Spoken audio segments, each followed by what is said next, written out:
So, you took my advice and you put Jedi in the arena. You got a nice, shiny new Bastila Zeta leadership, 3-4 stars, maybe 7 stars if you're really serious, and you run into a wall of Traya lead and you start cursing my name.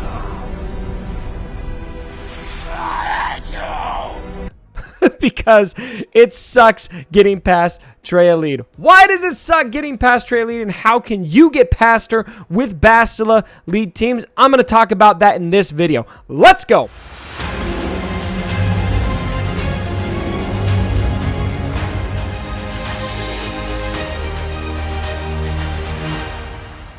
Alright, my friends, so like I said, we're going to talk about how to get past some Traya leadership teams with your Bastila Zeta leadership. Now, here's something you guys need to understand right out the gate.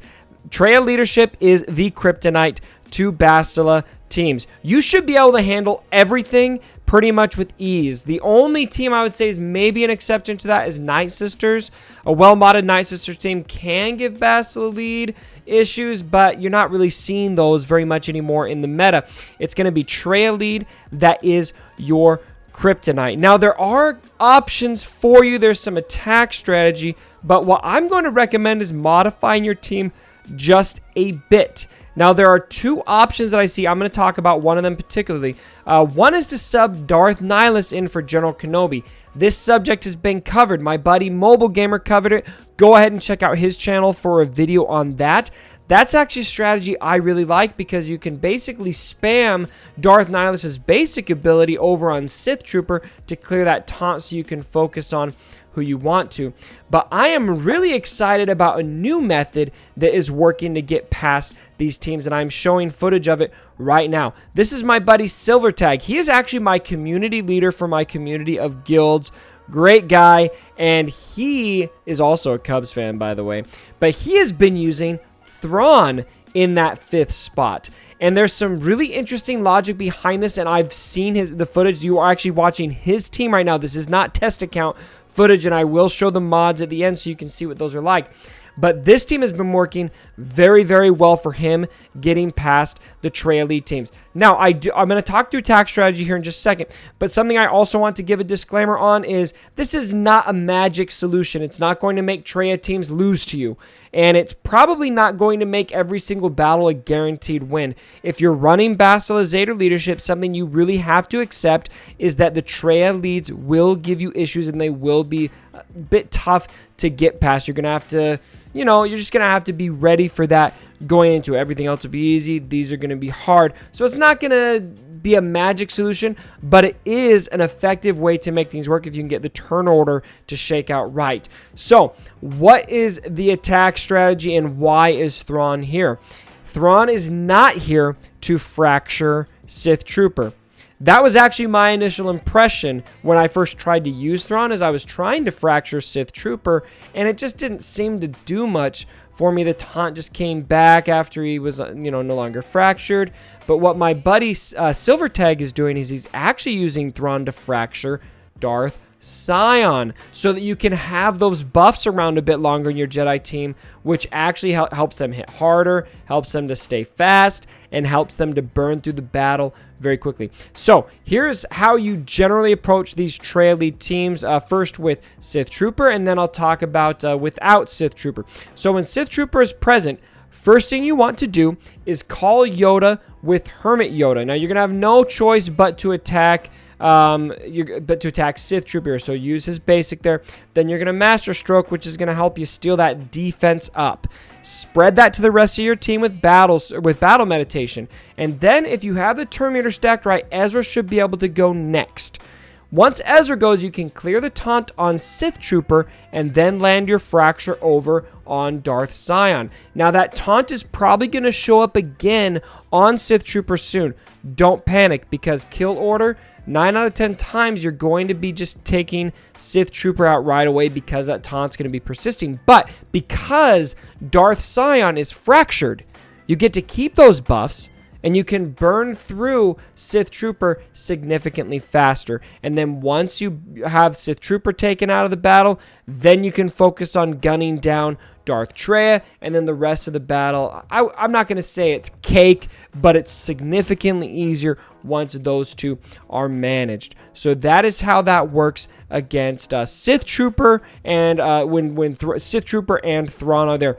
Now, some things to be aware of. If Thrawn goes in and fractures your Thrawn, before you can get a fracture on Scion, this is probably going to fall apart. So something you just need to be aware of is that you do need to have a Thrawn quick enough to get in there and fracture Scion before you get fractured. Now, if your Thrawn gets or if you fracture Scion and then your Thrawn gets fractured, bonus to you, because that's the best thing that could happen. But if you just get fractured before you're able to get that off, no bueno, my friends. So something to be aware of on that as well. It can also become a bit tricky if Thrawn is able, maybe a Thrawn fractures like Grandmaster Yoda or Ezra, because those are some of your heavy damage dealers, but it's not detrimental. I mean, you can see in one of these battles, that's what happened, and it ended up fine.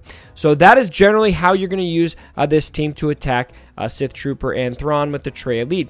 Now, when Palp and Thrawn are there, there's no Sith Trooper. It's going to be quite a bit easier. First and foremost, you want to call Yoda to attack Palpatine. Palpatine will be your first target here because he's going to be real quick to off. It's as soon as you can get it to a 5-on-4 match, it'll be quite a bit easier. Use your big attack before Master Stroke with Yoda. That's important because you really need to burn through Palpatine as soon as possible. It helps a lot to strip that turn meter from Palpatine, and then also you're going to want to wait to use Master Stroke until you're actually stealing some buffs, because that bonus turn isn't super worth it unless you're stealing something, in my opinion, and in the opinion of my buddy Silvertag.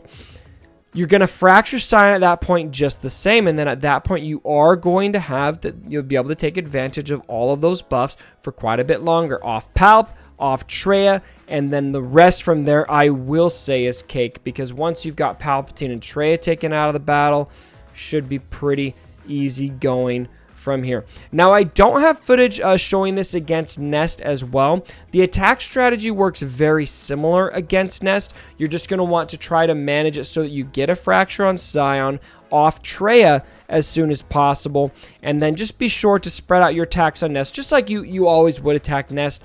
Some things that could go wrong right here is if somehow Ezra gets annihilated or something, and you don't have Flourish against Nest. That could create issues, but my buddy Silvertag is saying that he is not having issues with those Nest teams. I just did not manage to get footage of that at this time. And then I am showing some of the mods here just so that you can see where those characters are at speed stat wise. I would say my buddy Silvertag, his mods are pretty good. They're not like that god status or anything like that, but they are definitely going to be competitive, and that is just going to be the standard. If you're going to be running a team that is not the ultimate meta team, which in my opinion right now is Traya, Sith Trooper, Thrawn with the Triumvirate, I think that is probably what I would say is the toughest team right now to beat. If you're not running that team, you're just going to need to, it's that much more important that you have the mods to compete. So if you are running the Jedi teams, definitely be aware of that. But my friends, even though, please take note, even though Darth Traya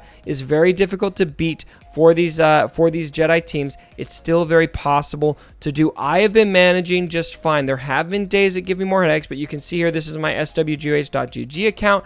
I have been managing pretty well to take first place almost every day with my Bastila lead team. Now you can see here that my Nihilus is in there sometimes. I have been using Nihilus to get past some of those Traya lead teams. Those are the days where I had to battle a Traya lead to take first place. Otherwise, I use General Kenobi. Now with both Darth Nihilus and Thrawn, something to please remember is that you're going to want to take them out for defense. This team becomes a lot easier to beat, in my opinion, when you've got Thrawn or Darth Nihilus in there. A big reason for that, when you're attacking Jedi teams on defense, what makes them really annoying is you've got all of that protection up. They're super tanky. They take a long time to burn through. And if you've got Nihilus or Thrawn there, they're not benefiting from Bastila's leadership. And so it just paints a big, easy target on that dark side character and makes it easier to burn through. I have found on days when I leave my Nihilus in there, I am falling significantly farther on defense, falling, down close to 30 or somewhere around there. But when I leave General Kenobi in, today, for example, I only fell to number 12. So it's definitely going to be a lot more miserable for people to fight. It's an offensive team that helps you handle the Traya leadership. It's not going to be a team you necessarily want to have in there on defense. But please take courage. For those of you who want to run Jedi, or maybe if you don't have Traya, I really feel like this is the second best option in the arena right now. The first best option for people who do not have Darth Traya right now. And it is a pretty feasible team for you to attain free to play. I'm mostly free to play player. I'd say 95% free to play. And this is a team that I have readily available to me. So what are some of your thoughts with these Jedi teams? For everybody running Jedi, in fact, I want everybody watching this video right now, if you are running Jedi in the arena, tell me down below in the comments. I will love every single comment that says that you are running Jedi. My brothers, we are all in this together. We can handle this SiT meta. I actually unlocked Traya recently, and I refuse. I am not putting her in my arena. I am farming her up, but that's mostly just going to be for my guild for territory wars, because it just doesn't make sense to have an unlocked Traya that could be out there on defense for territory wars. But in the arena, I am running my Jedi. All of you that are staying strong, tell me down below in the comments, and hopefully our Lord and Savior, Darth Revan, will come soon in his Jedi form, so I should say Jedi Master Revan, so that we can have the true Jedi meta we really deserve. So, let me know what you think down in the comments below. If you liked the video, go ahead, give it a thumbs up, and as always, my brothers, don't forget. Over my dead body. Sorry about the mess.